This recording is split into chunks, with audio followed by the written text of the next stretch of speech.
I begin my remarks with some thank yous. The first thank you is to Shane Patterson, Elder Shane Patterson, for sharing his words of wisdom and his prayers for us. I thought that was wonderful. My second thank you is to the first panel for the wonderful presentation.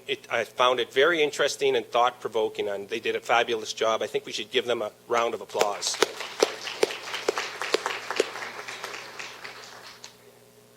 Thirdly, I'd like to thank Deborah for inviting me to participate and giving me the opportunity to chair this panel. I think it's going to be a fabulous panel as well.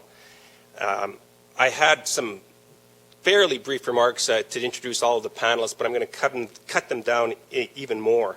The second panel for today is entitled Gladue on the Ground, Best Practices and Future Directions.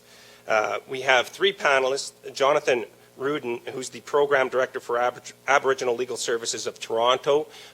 You have a brief description of his background in the handout material, but I just wanted to share a comment with him.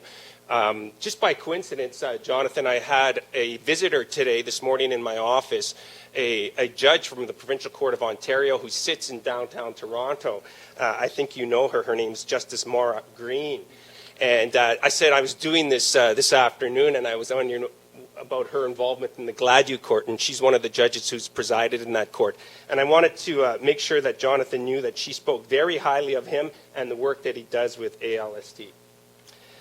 The second panelist that I'm introducing is Chief Judge Karen Ruddy from the Yukon Territorial Court.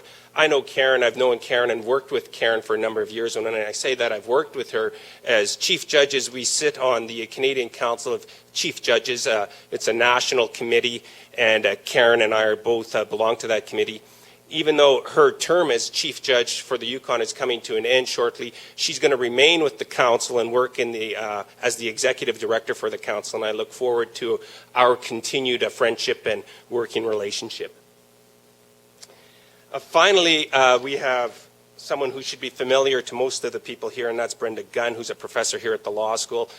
Just a brief comment about Brenda. I met her first last September at Turtle Lodge in Sagkeeng First Nation. And if I could just take a moment to describe that. Sagkeeng, calling it Sagkeeng First Nation is an unusual thing for me because I'm a Lac du Bonnie boy. I grew up in Lac du Bonnie, and Sagkeeng is Fort Alec to me. Fort Alec Indian Reservation, as it was known. My grandfather was born in Fort Alexander Indian Reservation. I've grown up with, as a neighboring community, I have many, many friends from that community. Why Brenda was there, I think I could call a historic event happened back in September.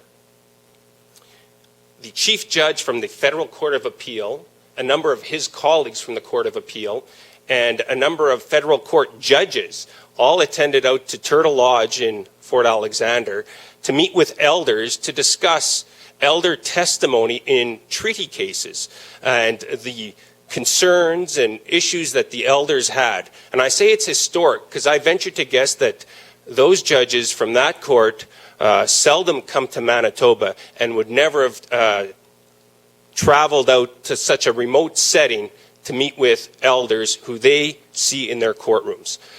So I congratulate those judges, and just sharing those 2 days with Brenda being there, it was a very interesting and worthwhile experience. And so that's how I first came across Brenda. And I think the three panelists will have a tremendous presentation, and hopefully we'll have time for discussion. So I'm going to turn it over to Jonathan right now to kick it off.